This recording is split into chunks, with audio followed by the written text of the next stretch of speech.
seperti yang dipakai oleh doktrinnya teroris. Karena negara Indonesia tidak berdasarkan Quran dan Sunnah, maka pemerintahannya adalah togut.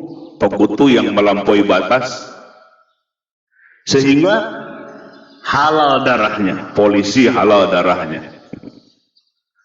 Karena yang mendukung, yang jadi benteng negara yang berdasarkan Pancasila. Nah, ini pemahaman-pemahaman yang cetek ini, tidak paham agama secara luas dan mendalam, sehingga Pancasila ini adalah togut. Togut itu apa? Seperti Firaun gitu. Ya, togut tuh seperti Firaun yang melampaui batas, togo. Akhirnya bom bunuh diri. Nah, ini itu sifat-sifat Khawarij di masa lalu yang menafsirkan ayat bukan pada tempatnya. Terjadilah fitnah atau kekacauan. Demikian pula ini kepada pengikut Wahabi ini, Salafi ini. Saya sering bercerita bahwa saya sering bertemu dengan kelompok-kelompok teroris yang baru ditangkap. Saya jamin 100% mereka penganut paham Salafi Wahabi. Mari kita buka-bukaan data. Saya yang ketemu dengan teroris-teroris itu, udah ratusan. Dan semua sama dengan mereka. Mengharamkan wayang juga, mengharamkan musik juga, mengharamkan maulidan juga, mengharamkan tahlilan juga. Dan mengharamkan berbagai gerakan-gerakan intimasi sosial masyarakat. Mereka intinya adalah ingin menyamakan antara kita dengan mereka. Kalau yang berbeda, mereka kafirkan. Selesai. Konsep mereka sesederhana itu. Apakah paham seperti ini yang akan kita jalankan? Itulah mengapa saya mengatakan virus hari ini di negara kita ini hanya ada dua itu. Faham Wahabi Salafi dan faham pengusung khilafah. Ini dua virusnya.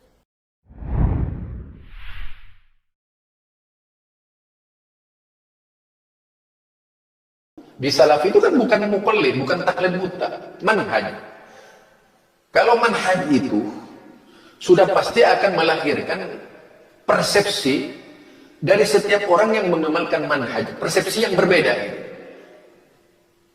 terhadap suatu pandangan, atau ketika memandang sesuatu itu berbeda.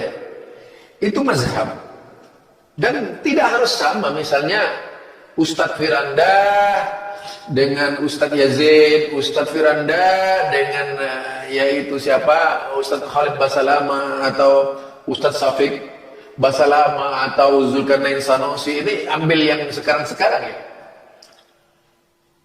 Walaupun dalam dunia saya itu mereka baru gitu. Karena saya yang mengikuti dari kalangan Salafi yang seniornya itu. Yaitu seperti Ja'far tadi, seperti As-Sewits, Ahmad Faiz, banyak itu. Kalau saya hitung tokoh-tokoh Salafi ketika itu. Kemudian yaitu tadi Yazid Jawas, Abdul Hakim Amir Abdad itu ya. Kalau kita lihat, kita tahu bahwa Abdul Hakim Amir Abdad ini seorang penterjemah dan karyanya cukup banyak, menerjemahkan berbagai macam kitab-kitab Syekh Albani. Itu luar biasa ya. Ahlinya penterjemah. Dan bukunya itu beredar di berbagai pustaka buku di Indonesia, terutama di Jakarta itu. Seperti di Gramedia dan sebagainya, atau di toko Wali Songo dan sebagainya. Bukunya laris banget itu. Yaitu menerjemahkan hasil karya muhaddis Syekh Nasiruddin Albani dan berbagai macam kitab karya. Nah, kalau melihat juga itu seperti Aunur Rafiq yang ada di Gresik, kemudian teman-temannya yang lain, saya sangat mengenalnya. Kalau di Indonesia, Lajnah Khairiyah Mustarokanya itu kalau tidak salah pada waktu itu dipegang oleh Zawawi bin Nawawi. Nah, di situ memanjang ke Muhammadiyah. Muhammadiyah itu pada waktu itu diwakili oleh Anhar Burhanuddin MA di lembaga dakwah khusus, sebelum kemudian beliau meninggal setelah muktamar di Aceh itu ya. Kemudian juga Bukhari Muslim saya mendengar beliau juga sudah meninggal, dari Persis, Biro Luar Negeri Persis.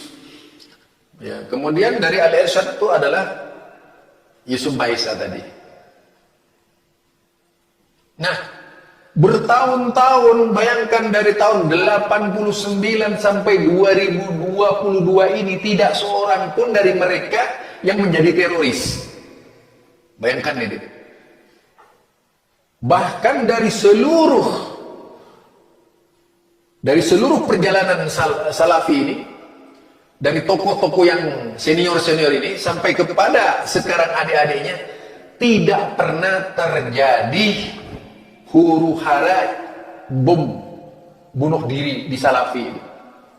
Berarti gugurlah tuduhan yang dilakukan oleh Sufyan Ats-Tsauri dan tuduhan yang dilakukan oleh Islah Bahrawi itu. Gugur tuh. Atau gugurlah tuduhan yang dilakukan oleh yaitu Idrus Ramli atau lain-lainnya, atau siapa saja yang mempersepsikan Salafi itu cikal bakal teroris. Jadi semuanya salah itu. Bayangkan sekarang, taruh saja mulai dari tahun 90 ke tahun 2000, itu kan 10 tahun. 10 tahun, selama 10 tahun saja tidak ada seorang pun dari mereka yang mengikuti kajian-kajian Salafi menjadi teroris. Ini ilmiah ini. Jadi tidak ada seorang pun dari kajian-kajian Salafi selama 10 tahun itu, jenjang waktu 10 tahun menjadi teroris. Tidak ada seorang pun. Jelas di sini terjadi yaitu tali benang mirah yang tidak bisa dihubungkan antara Salafi dengan teroris yang muncul yang dilakukan oleh Imam Samudra dan sebagainya itu. Bahkan pernah terjadi dialog itu dalam polemik dalam bentuk buku yang namanya buku yang ditulis oleh Lukman Ba'abdu kalau tidak salah. Lukman Ba'abdu ini menulis sebuah buku judulnya Mereka Adalah Teroris. Itu terjadi dialog antara Lukman Ba'abdu dengan Imam Samudra yang ada di penjara. Kemudian disanggah oleh Imam Samudra, bukunya adalah Mereka Bukan Teroris. Itu fakta itu. Sehingga di sini ada benang mirah. Selama 10 tahun tidak seorang pun dari pengikut pengajian Salafi yang menjadi teroris. Mulai dari tahun 1989 sampai tahun 2000. Itu anggap 10 tahun itu ya. Kemudian dari tahun 2000 sampai yaitu 2022 ya. Sampai 2022. 90 sampai 2022 itu kan berarti sekitar 2010 10 tahun. 2010 berarti 10 tahun menjelang itu juga tidak pernah ada terorisme yang lahir dari Salafi. Bayangkan, berarti dusta mereka itu yang ngumbar-ngumbar bahwa cikal bakal Salafi itu adalah cikal bakal terorisme itu adalah Wahabi. Jadi ini pembuktian ini. Kemudian dari 2010 sampai 2022 sampai sekarang ini tidak ada seorang pun Salafi yang terindikasi teroris. Berarti 32 tahun. Selama jenjang 32 tahun tidak seorang pun dari teman-teman Salafi yang menjadi teroris. Tetapi yang diangkat dan dibicarakan oleh mereka adalah yaitu sekitar ya kajian-kajian terkait dengan tauhid. Kalau berbicara soal TBC, Tahayul Bid'ah Khurafat, sejak tahun 1912 itu sudah ada. Bahkan jauh sebelum lahirnya Syekh Muhammad bin Abdul Wahab sudah diangkat masalah TBC. mengisi dunia. Jadi tidak aneh bagi saya itu kalau ada usaha untuk membungkam gerakan dakwah salafi ini yang memang benar-benar hebat gitu ya. Gerakan dakwah salafi yang kemudian melahirkan berbagai macam organisasi. Kenapa saya katakan gerakan dakwah salafi? Ya, Kiai Haji Ahmad Dahlan itu adalah seorang salafi dia karena mengikuti manhaj salaf gitu. Tidak seperti dugaan-dugaan dan sangkaan-sangkaan mereka.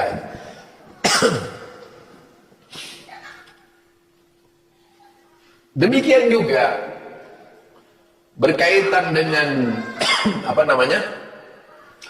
berkaitan dengan gerakan-gerakan Islam yang lainnya, yang ternyata jika kita telusuri dari teman-teman salafi itu seluruhnya,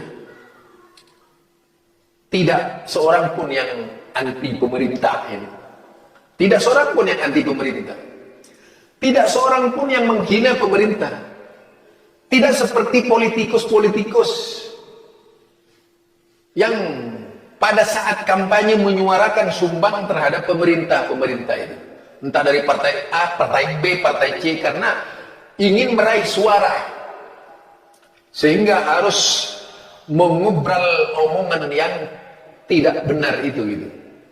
Kadang-kadang maki-maki pemerintah.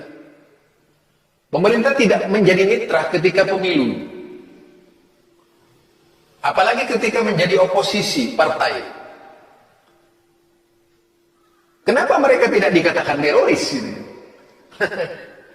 Tetapi kemudian salafi yang demikian dinginnya di dalam berdakwah, indahnya di dalam berdakwah menyampaikan dakwah-dakwahnya, justru dibikin hingar-bingar oleh kelompok-kelompok yang anti salafi. Tuduhan yang dilontarkan oleh mereka misalnya, ya tuduhan salafi itu cikal bakal teroris. Silakan cari dari misalnya muridnya Ja'far Umar Talib ketika itu yang menjadi teroris, muridnya As-Sewet yang menjadi teroris, muridnya yaitu tadi apalagi yang sekarang ya Abdul Hakim Amir Abdad yang menjadi teroris, muridnya Yazid Jawas yang menjadi teroris sejak tahun 90 sampai 2022 ini.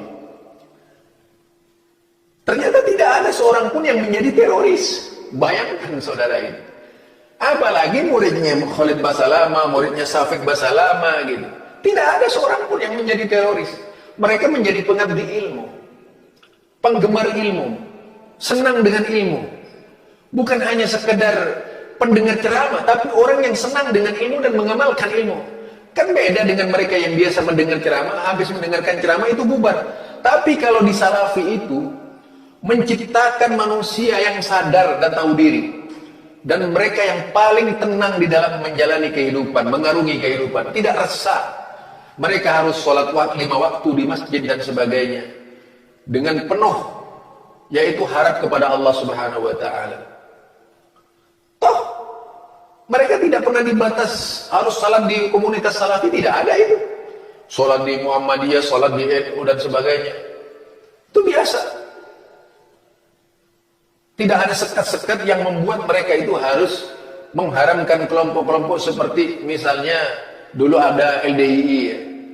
Kalau tidak di masjidnya tidak boleh salat gitu.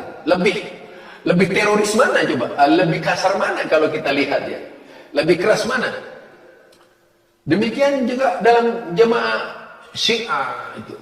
Karena memiliki syariat tersendiri Syiah ini. Beda sekali dengan cara Islam. Tapi mengapa kemudian hanya salafi yang diobok-obok oleh mereka? Jadi bukan masalah terorismenya lagi, itu masalah coupling.